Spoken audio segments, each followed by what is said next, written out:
This is the superhero game that every other superhero game wishes it could be when it grows up. It took everything that was great about Arkham Asylum and injected it with enough steroids to kill a horse. Rocksteady looked at the first game and said, okay, that was cool, but what if we let you fly? And they created arguably the best open world traversal system ever made. You aren't just running around, you are gliding, diving, and grappling with a momentum that makes you feel physically powerful. You can dive bomb from a gargoyle, pull up at the last second to catch the wind, and soar across the entire map without ever touching the ground. It is the closest any of us will ever get to actually being Batman without needing $1 billion in dead parents. The stealth here is what they call predator encounters, and the name is accurate because you aren't hiding, you are hunting. You are stuck in a room with armed thugs, and instead of being afraid of their guns, you make them afraid of the dark. The game gives you a toolbox of gadgets that is just unfair. You could hang upside down from gargoyles, spray explosive gel on walls to blow them inward onto unsuspecting goons, use a jammer to disable their guns, or throw a batarang to knock them over. But the best part is the fear mechanic. You have this detective vision that lets you see their heart rates. At the start, they are calm, talking trash, but as you pick them off one by one, their heart rates spike. They start panicking, shooting at shadows, screaming at each other. You are literally Batman playing psychological warfare with criminals, and it is satisfying in a primal way.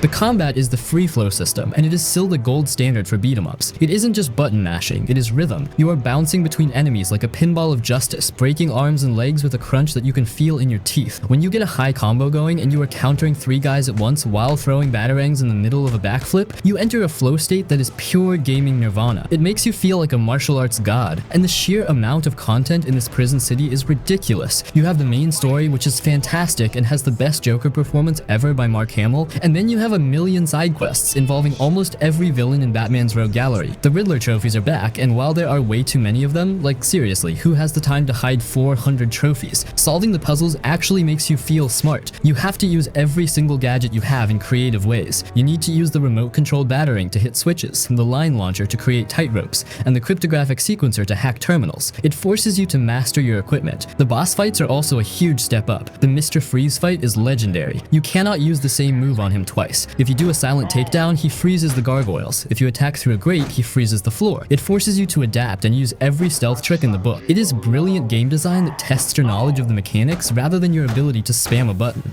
Arkham City is a masterpiece. It is dark, gritty, and atmospheric. The city itself feels like a character, a rotting, gothic nightmare that is fun to explore. It respects the source material while doing its own thing. It is one of the few games that lives up to the hype and exceeds it.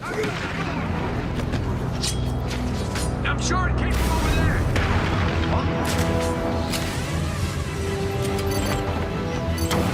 Oh, one man down. It's looking like a rerun of last.